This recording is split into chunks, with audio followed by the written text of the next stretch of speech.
Hey guys, so in today's video, we are going to talk about what are JavaScript functions. So someone asked about JavaScript functions. So this is what we are going to demystify that and see what functions are. So a function in JavaScript is essentially like a box. It is used to group code together, code that you might want to reuse. So let me just write the notes here. So the reason you will need a function is, for instance, you want to reuse code. There's some code you want to reuse and you don't want to repeat yourselves. And also a function, you want this code to be used in other files. So for instance, we can also use JavaScript functions. Let me give you an analogy. It's like a box. So you do have a box somewhere, and this box contains all the instructions to perform a certain procedure. It's like a recipe. So we don't create new recipes as we want to cook, because that would waste time. So you create the recipe, and then you can use that recipe to use that recipe to cook, essentially. So you can use the recipe to cook, but you don't create recipes and then cook at the same time, because recipes you might have fine-tuned them to fit your use case. So first of all, let's see about let's see the syntax of the JavaScript functions. So let's talk about the syntax.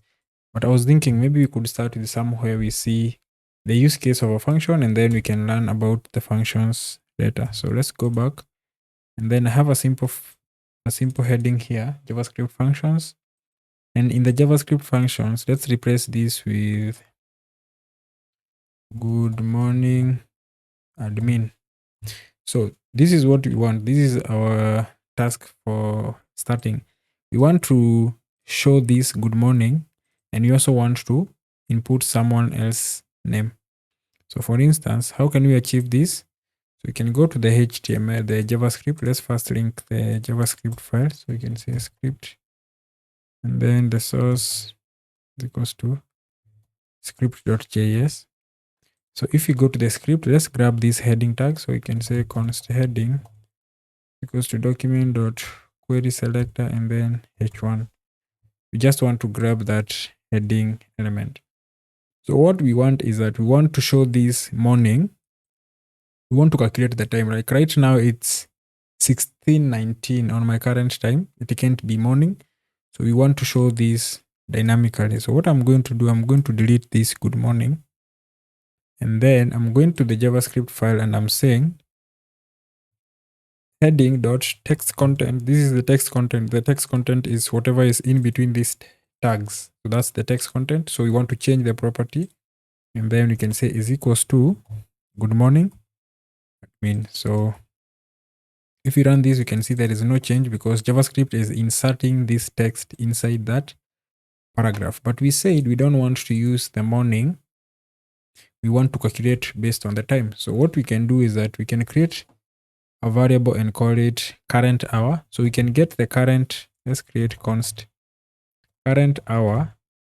Let me use HR here, is equals to new date dot get hours. So when you use the new date dot get hours, we are going to get the current hour. So for instance, right now it's 16:21. So when you do current, let's first console log this so that we can see current hour. So what I'm trying to do is I'm trying to get the current hour. And based on that, I'm going to, you can see current hour is 16 because my time is 16:21 on top. So this is my time. I want to show, first remember what we are trying to achieve. We are trying to achieve whereby we want, instead of saying good morning, we can calculate based on the hours and see what time we are currently at. So we saw that we have the hours. So I'm going to do this. I'm going to use an if statement and say if current hour is less than 12 hours, I can say that's a good morning. So let's also create a variable here that we can modify and say let greeting. All right. Then we say if the current hour is less than 12, then greeting would be morning is equals to morning. All right. And then let's do some else. Else if current hour is less than 17, then this one can be afternoon. So you can do greeting equals to afternoon. And then finally, let's do, we also have another else if. So this one is for current hour is, let's say, less than 21 hours.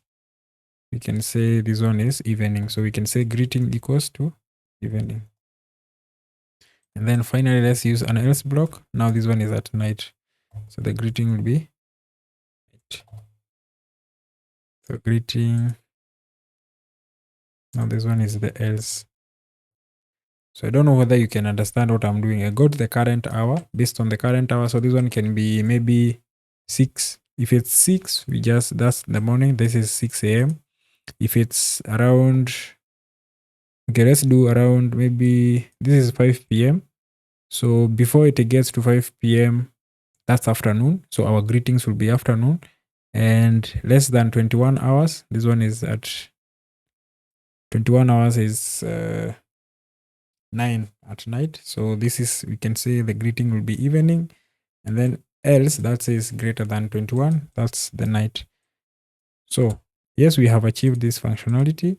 We are good to go. This one is working. And then we can insert this.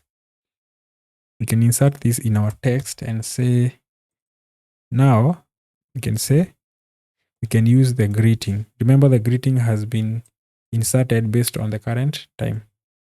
And then as you see that this one is working, now we have good afternoon admin. Now something else comes up and we need another user. So we create another user. Let's use a h2 here and say, now this, let's get const user2 is equals to document dot query selector, and then we get the h2. Now this person is not an admin. This person is a salesperson. So we are going to repeat the same issue we had. So we got the greetings. So this one, at least this one now gives us the, let me show you why we need, let's do this now. Okay. Now let's include the person's name inside the greeting. So good morning admin, and then good evening admin, and good night admin. So this one will still work. This one will still work if we refresh. But now we are facing an issue. Now we want to use the second user. So we can say user2 dot text content. But now we are faced with an issue whereby the greeting now includes the user. So that means we need to copy this down. Command C. Then let greetings 2, greetings 2, greetings 2, greetings 2, greetings 2, and then this one will be, let's say super admin, super admin, super admin, super admin. And then now we can say good greeting 2. And then we also need to do the text content here. So heading 1, heading 2. All right, we achieved that. So what if we have 10 users? We're going to repeat this code over and over again. So how can we solve this issue? So how we can solve this issue is by use of functions. So let's remove this. I'll show you why we need to use functions. All right. We want to use functions. Let me cut this. We are going to use it later. And then let's learn a bit about functions, and then we'll come back and see how we can work around this solution with functions. So we said that functions, now let's look at the function syntax. So you can say the function syntax starts with the function declaration. So how do you declare a function? How do you tell JavaScript that I want now to create a function? So for instance, I'm going to use the function keyword. So you have to use the function keyword to specify to the JavaScript interpreter that I want to create a function. And then if you want to create a function, you need to give it a name. So what name are you going to give this function? So this one will be greet me. And then afterwards, we have some special parentheses that we add after the name. This one is used to accept data to the function. So it's like an opening in a box. So whereby maybe you have a box somewhere and then that box needs a way to add things inside. That's why you have like a hole inside in the box whereby you can insert things inside the box. And then we provide curly brackets. The curly brackets are used to signify this is now the function body. So if this one was a box, now the whole box is now the curly brackets, right? And then the name, this is the box name. This is like the label that you can put inside the box. Maybe you can say this one is cookies box. You give it that name and then you paste that name in the box on top. And then everyone will know that this is the specific box. So you first use the function declaration. When you use this in the box syntax scenario, is that now is the shape of the box such that anyone knows that this is a box you are making. If a person is making a car, whenever they are starting to create a car, you can see the shape and know that this is a car. So that's why we start with the function keyword to signify to the JavaScript interpreter that you want to create a function, you give it a name, like a label in the box. You give it an opening, a hole, whereby you can input things inside the box. Then you use curly brackets. And also we have another special syntax. We have something called return inside the box. So in the box, we have an entrance box hole, the hole that you put data inside the box. And then you also provide a hole whereby you can get data out of the box. So imagine it's a big box. This side you put some mangoes, and then at the end you get the juice. This is the return. This is the opening in the box. So in this context, we're just going to deal with the function declaration. You have other ways to create functions. We're not going to focus on those. Let's focus on the function declaration because all the others build on top of this and make this one easier. So this is how you declare a function. This is how you need to know it. And also we have this special syntax whereby we return. If you don't return, this function automatically returns undefined. Let me show you. And then now you created your box and your box has openings. You have received data inside the box. How will this box be used? So to use a box in a warehouse, you need to get it and go and put it somewhere, or you need to use this box. You need to say that this box needs to be used. That's why you need to call this function. So to call a function, you just use its name and then the same opening we added here. Now this opening is a hole. It allows us to insert things to that box. So we still need that hole to specify that our hole required that we pass something. Now let's pass the thing that we were passing. So before we continue, let me show you something else. But now whenever you call a function, if you're not doing with you're just calling it and it is doing nothing, then you're not going to see anything. Let's see the first scenario. We can say console.log hey admin. Now we don't care about that. Let's see the console. You can see hey admin has been consoled because in our function, we called that function. JavaScript goes ahead and executes the body.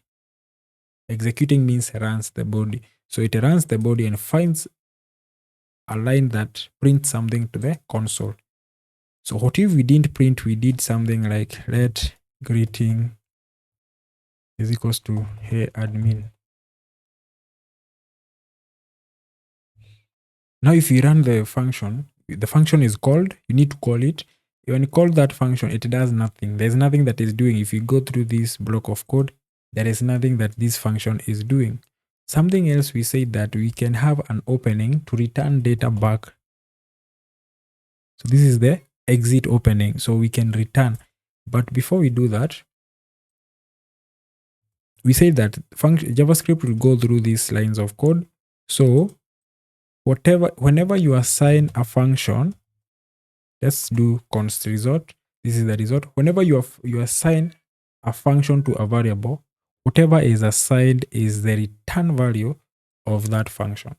So let's see console.log now the response that we can see it.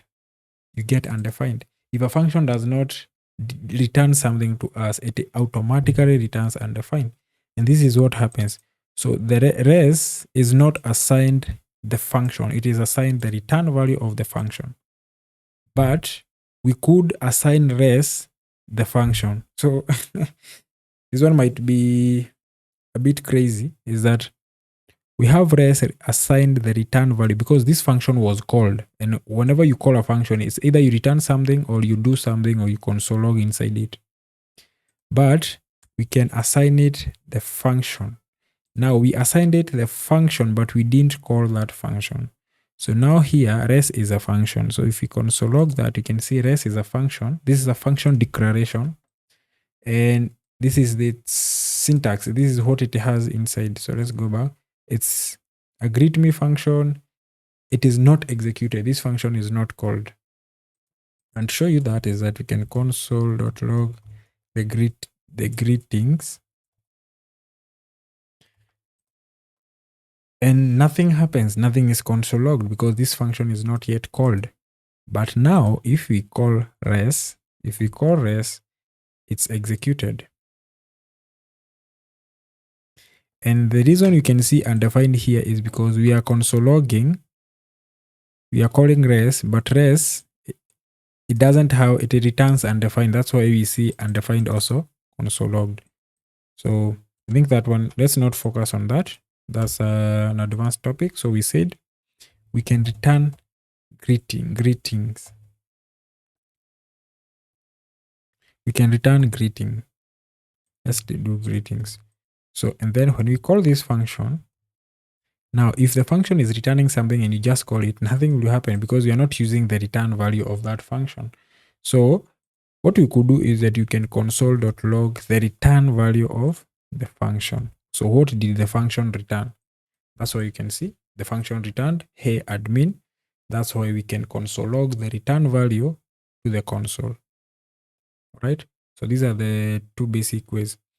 So something else we might want to do is that we don't know whether it's an admin that is going to use this function. So this function can accept something and it can accept the username.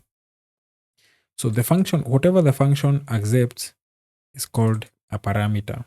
All right. And then we can add that to the return value. But remember, we did not, let's assign this to the result. Let's say const res is equals to greet me. And then we can console.log res. So why did we get undefined? So why we got an undefined is because we implicitly set we say that we want a username. Our opening has to accept the username. The username is a parameter, and then this parameter we can use it inside the function.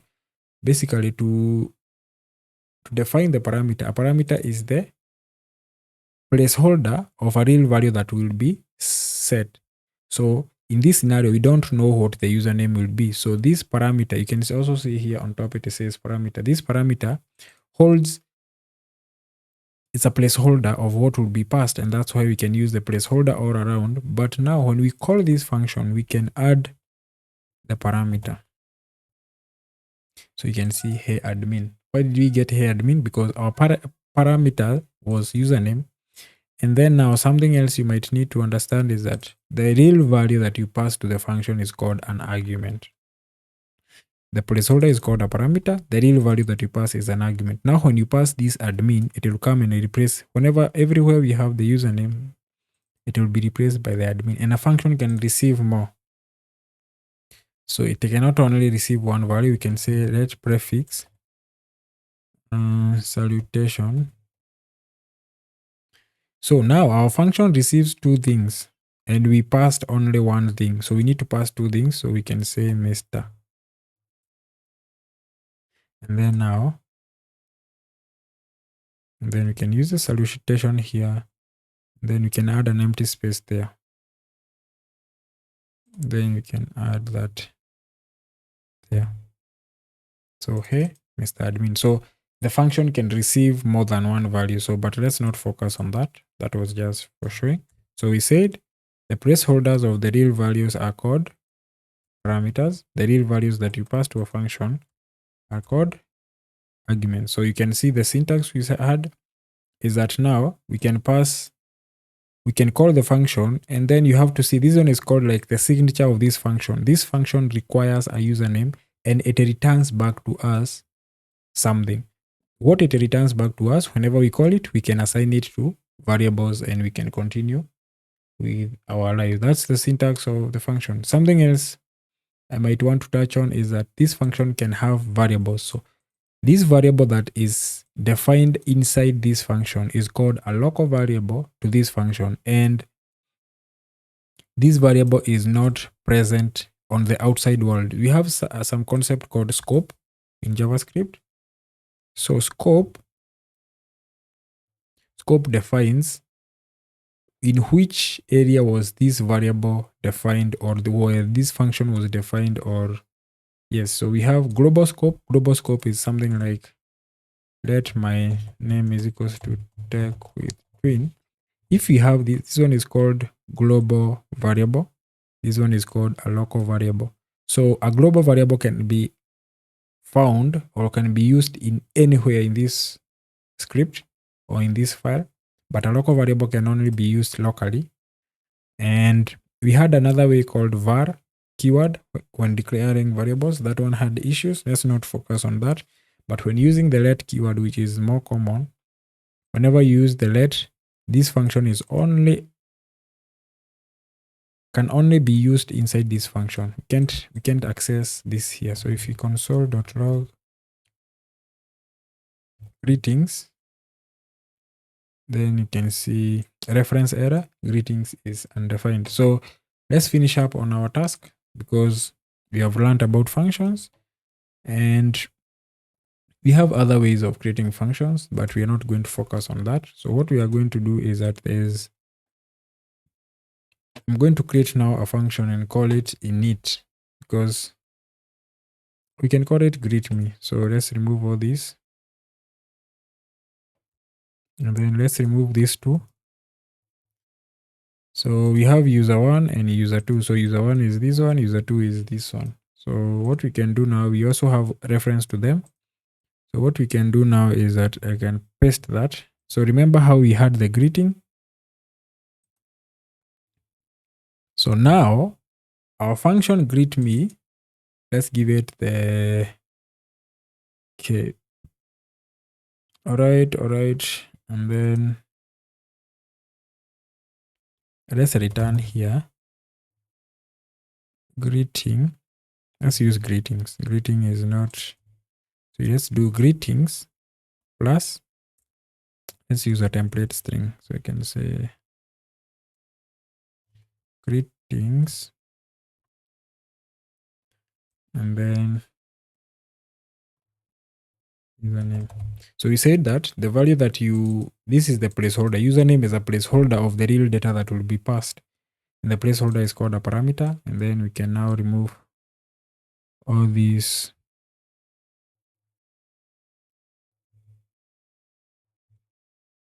So let's remove all these, those admin things, and then this one, and then this one.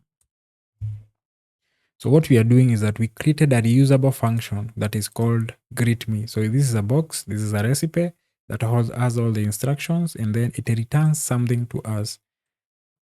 All right. So what we can do now, we can create another variable. This is just for illustration. We can say const final greetings is equals to, let's use just, oh, let's use output. So output is equals to greet me, and then we pass the username. We can say admin. If you console log output, now something else we might realize that we don't need to care about. Okay, so let's see. Okay, so we can create this current hour here. Once the current hour is equals to new date dot get hours. So we have undefined admin. So let's see. So write greetings, then greetings. So we have greetings here.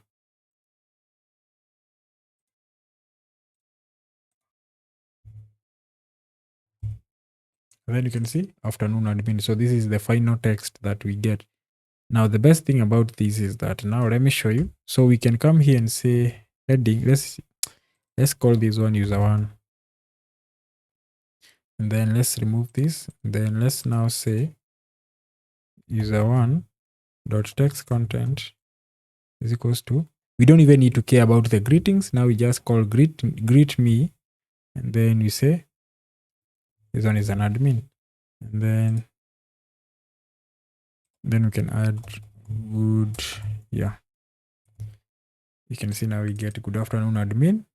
So what if we change the current date? Let's, because this one gives us the hours, we can cheat and do something like, what if the hours were 5? You can see this is morning. What if the hours were 12? Let's do 13. Good afternoon. Let's do 18. Good evening. This one is working. And now we can do the same thing for the next user. We can say user2.text content is equals to greet me. Then this one is can do super admin. You can see good evening super admin as well. We didn't have to repeat the same code over and over again. Then this is how you create a function that is reusable. Now this function can be created in if you are creating a very huge application, this function can be created in one script, and then you can import it in 1,000 scripts. And then if you want to change it, you just come here and say .get. So if you want to change the signature, this is how you can do it. All right. So that's it, guys. That's how functions work. At least I showed you how painful it is. So for instance, another use case is maybe you have some currency converting logic. You don't want that currency converting logic to be repeated in 1,000 files or in 1,000 lines of code. And also when editing some of these things, it is very difficult. You saw that whenever we edit here and say maybe it's 8 hours, it changes everywhere. So even if it changes everywhere, and this is how functions help programs get easier. So thanks guys for watching. See you next. Next, we are going to talk about arrow functions.